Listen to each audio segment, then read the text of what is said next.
For years, my world was the cockpit of a C-130. From 2000 to 2008, I flew combat support missions into Afghanistan and Iraq. Each flight was unpredictable, but became routine. Pre-flight checks, cargo loading, mission briefings. This was my life. One mission changed everything.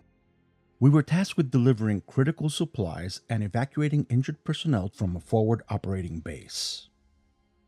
Intelligence warned of enemy movement near the airstrip. It was a high-risk flight, but the mission had to be completed.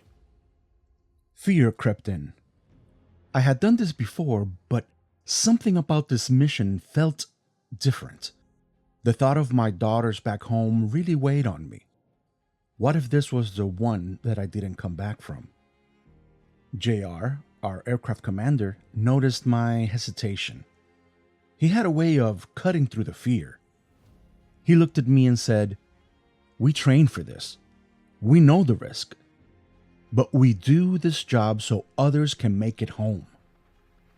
His confidence, it steadied me. We weren't just flying supplies. We were the lifeline. The moment we lifted off, there was no turning back. We flew low and fast, minimizing exposure. Every second over hostile airspace felt like an eternity. Then, the alarms blared. Possible enemy fire. You could hear it over the radio. Our training kicked in. We had seconds to act. The crew worked in sync, adjusting altitudes, recalculating approaches, staying one step ahead of the threat.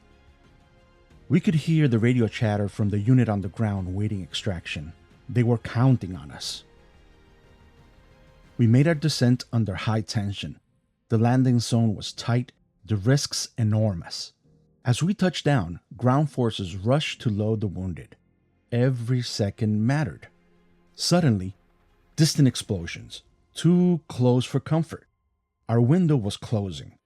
"Go! Let's go!" JR commanded. The engines roared, and we pushed the C-130 to its limits. We cleared the danger zone. The radio confirmed mission was a success.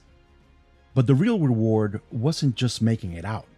It was knowing that we got our people home. The weight of that moment, it just stayed with me. As we flew back to base, I looked at the faces of the crew. We all knew this wasn't going to be the last mission. The fear, it would return, but so would the will to push forward. That mission, it changed me. It taught me that fear is part of the journey, but it doesn't have to control the outcome. We choose to press on, to trust our skills, to rely on our team. Years later, that lesson carried into the next mission, life after the military. I took everything I learned, the discipline, the storytelling from the skies, the power of capturing moments, and built my new purpose. A different mission, same mindset. Fear, it's real, but so is resilience. We fly the mission, we complete the goal, and we carry those lessons forward, because no matter where life takes us, we're always on another journey.